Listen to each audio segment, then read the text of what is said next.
Hello, जय श्री कृष्णा, जय श्री राम, जय श्री राधे राधे, जय श्री महाकाल। इस वीडियो में आपको श्रवण कराएंगे दुर्धर, त्रिनेत्र, अंधक और महिषासुर का वध। महिषासुर की काम से आतुर बातें सुनकर भगवती जी उससे कहने लगी, हे मंदबुद्धि, तुम पाताल लोक भाग जाओ अथवा मेरे साथ युद्ध करो। मैं तुम्हें तथा सभी असुरों को मारकर सुरपूर्वक यहाँ से चली जाऊंगी।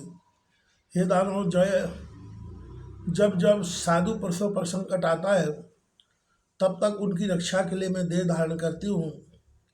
वास्तव में मैं निराकार और अजन्मा हूँ, तथापि देवताओं की रक्षा के लिए रूप और जन्म धारण करती हूँ। यह तुम निश्चय समझ लो, मैं सत्य कहती हूँ कि देवताओं ने तुम्हारा वध करने के लिए मुझसे प्रार्थना की थी। हे महेश, तुझे मारकर निश्चित हो जाऊंगा। देवी के ऐसा कहने पर महिषासुर धनुष लेकर युद्ध करने की इच्छा से बाणों को कान तक खींचकर देवी पर बड़े वेग से छोड़ने लगा। तब भगवती ने कुपित होकर अपने लोहे मुख बाणों से उसके बाणों को काट डाला। अब देवी और दानव महेश में भी भीषण संग्राम होता देख सभी उसी समय दुर्धर नामक दैत्य बीच में आकर भगवती को कुपित करता हुआ उन पर अतिशय दारुण और विशाल बाणों की वर्षा करने लगा। तब भगवती ने क्रोधित होकर उस पर तीक्ष्ण बाणों के द्वारा प्रकार करके उसे मार डाला। दुर्धर को मृत देखकर शास्त्रों का महान ज्ञाता त्रिनेत्र दैत्य रणभूमि में आकर 7 बाणों से भगवती परमेश्वरी पर आघात करने लगा। वे बाण देवी के पास पहुंच भी नहीं पाए थे कि बीच में ही देवी ने अपने बाणों से उन बाणों को काटकर अपने त्रिशूल से उसका भी काम तमाम कर दिया, अर्थात मार डाला।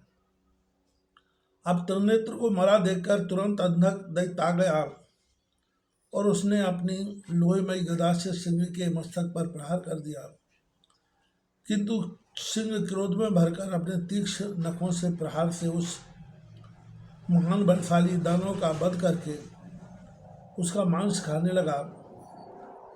उन्हें अर्थात तीनों को रण में मारा देखकर महिषासुर को बहुत आश्चर्य हुआ।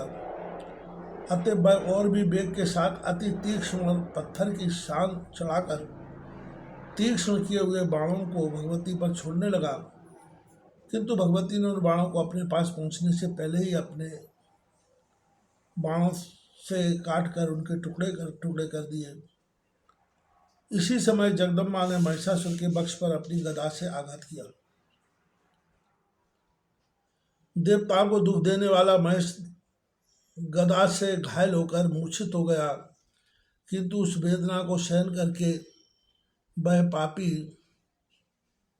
उठ खड़ा हुआ और गदा से सिंह के मस्तक पर प्रहार कर दिया। तब सिंह नखों के आघात से असुर को विदीर्ण करने लगा। तब महिषासुर ने मानव रूप त्याग कर सिंह का रूप धारण करके अपने नखों से भगवती के मत वाले सिंह को चीरने लगा। उसे सिंह रूप देखकर भगवती क्रोधित हो उठी और अपने लोहे मुख, तीक्ष्ण, क्रूर एवं सर्प सदृश बाणों से उसे बांधने लगे। तदनंतर सिंह रूप त्याग कर महिषासुर ने मद बहाते हुए हाथी का रूप धारण करके अपनी सूंड से एक विशाल शैल शिखर उठाकर चंडिका पर फेंका। उस पर्वत शिखर को आते देखकर भगवती जगदम्बा ने अपने तीक्ष्ण बाणों से उसे तिल तिल करके काट डाला और वे बड़े जोर से अट्टहास करने लगी। उस समय देवी का सिंह उछलकर उसके मस्तक पर चढ़ बैठा और अपने तीक्ष्ण नखों से उस गज रूपधारी महेश को विदीर्ण करने लगा। अब महेश ने क्रोधपूर्वक उस सिंह को मारने के विचार से हाथी का रूप त्याग कर अत्यंत भीषण और बलवान 8 पैरों वाले सरप का रूप धारण कर लिया और उस सरप को जगदम्बा ने अतिशय क्रोध में भरकर खड़ग से आघात किया। तब उसने भी भगवती पर प्रहार किया। अब दोनों में महाभयंकर युद्ध होने लगा। उसी समय उसने महेश रूप धारण करके अपने सिंहों से देवी के ऊपर आघात किया और अपनी लंबी पूंछ से पर्वतों को सींग पर रखकर बड़े वेग के से घुमाता हुआ हंसकर भगवती के ऊपर फेंकने लगा और भगवती से कहने लगा, हे देवी ठहरो, रूप और यौवन से संपन्न तुमको मैं आज मार डालूंगा। देवी बोली, अरे मूर्ख, अभिमान मत कर, ठहर जाओ, तुम्हें मारकर मैं देवताओं को निर्भय बना दूंगी। ऐसा कहकर क्रोधपूर्वक उस दैत्य को मार डालने के विचार से भगवती बड़े जोर से अति वेग से अपना त्रिशूल उठाकर उस दानव पर झपटी और त्रिशूल से उस पापी के हृदय देश पर बलपूर्वक आघात किया। उससे आहत होकर महिषासुर भूमि पर गिर पड़ा और मूर्छित हो गया, किंतु मुहूर्त भर बाद पुनः उठकर अपने पैरों से वेगपूर्वक देवी चामुंडा को मारने लगा। इस प्रकार वह पद प्रहारों से देवी को चोट पहुंचाकर वह बारंबार हंसने लगा और देवताओं को भयभीत करने वाली ध्वनि करके चिल्लाने लगा। तदनंतर भगवती ने हजारों और सुंदर नाभि वाला एक उत्कृष्ट चक्र हाथ में लेकर अपने समक्ष महिषासुर पर चला दिया। तब चक्र से उस दानव का सिर कट गया। उस समय उसे के कंठ की नली से इस प्रकार उष्ण रक्त बहने लगा जैसे गेरू आदि से युक्त लाल पानी का झरना बड़े वेग के साथ पर्वत से गिर रहा हो। मस्तक कट जाने पर उस दानव का धड़ घूमता हुआ भूमि पर गिर पड़ा। इस समय देवताओं के मुख से सुख की वृद्धि करने वाला विजय घोष होने लगा। अब भगवती का महाबली सिंह मानो भूख से व्याकुल होकर रणभूमि में भागते हुए दानवों को खाने लगा। क्रूर महिषासुर के मर जाने पर जो कोई दानव मरने से शेष बच गए थे वह भय से संत्रस्त होकर पाताल चले गए। उसके मर जाने पर भूमंडल पर जो भी देवता, मुनिगण और साधुजन थे वे परम आनंदित हो गए। भगवती चंडिका का भी रणभूमि छोड़कर एक पवित्र स्थान में विराजमान हो गई। देवता भी उन सुख प्रदान करने वाली भगवती की स्तुति करने की इच्छा से वहां पहुंचे।